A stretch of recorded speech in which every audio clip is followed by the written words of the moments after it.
Reverend you, Dr. Scott, you both talk about how resilience is something that's so important for youth, but it's especially important right now. Can you explain why what we're living with today necessitates an extra measure of resilience within our young people? I want to follow after Dr. Scott. Well, thank you for that question, Jill, because when I think about the times now, there are so many things that are coming against people, and young people are taking that in as well. When we did our presentation, Just Breathe, we started with some of the issues that impact resilience negatively, whether it's politics, poverty, sickness or illness, separation from the other, whether it's separation from the norms. And all of these things are happening with young people right now.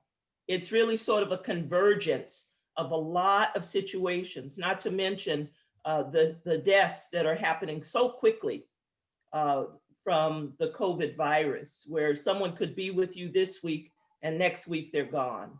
And it's such a horrific type of separation in that even when you're beginning to lose a person, you can't even be there by their side.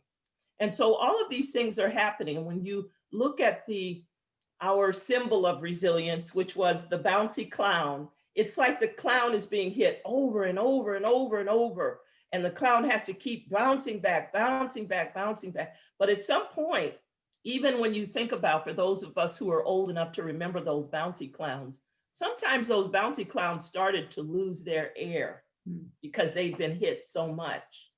And so the bounce back wouldn't be as much as it was when you first got it. And I think that's what's happening in our communities today. Is when these things first started, people were just bouncing back. They were jumping up and ready to do as Sang-hoon has spoken of before. But now it's getting to the point where there's not so much air to bounce back from. And if we don't get those strategies into the hands of our young people where they learn to breathe in, to refill, then unfortunately, there will be other situations for them that will be much more dire. Yeah, thank you, Jana.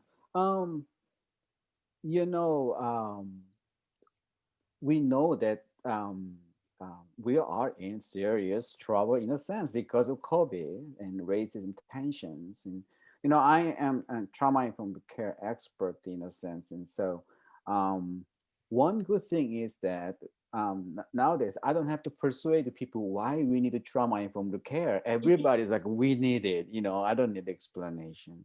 At the same time, people don't talk about the word trauma because it's very kind of negative connotation, right? So our main focus of all the trauma informed care and community building movement is actually building resiliency. And it's not about the trauma, but it's about the strengthening in our resilience. And so I just want to really say that we need to say that word more rather than something we think as a problem, right? Wow, nowadays young people, a lot of a high suicidal attempt, high rate of isolation, all kinds of things. And so I think we have too much negative information young people having every day. And again, we talk about the breathe in, breathe out. Where's the nurturing coming out of this? So there is in resilience, we all talk about the protective factors, right? So there's a trauma, there's a ACEs, adverse childhood experiences, but we also say PCE, we call it PACE, protective childhood experiences.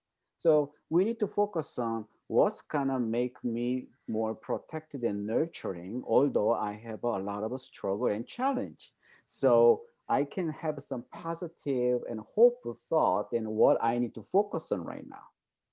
So that's why I think that it's very important that resiliency gonna be more our focus, not just what is kind of trouble you have.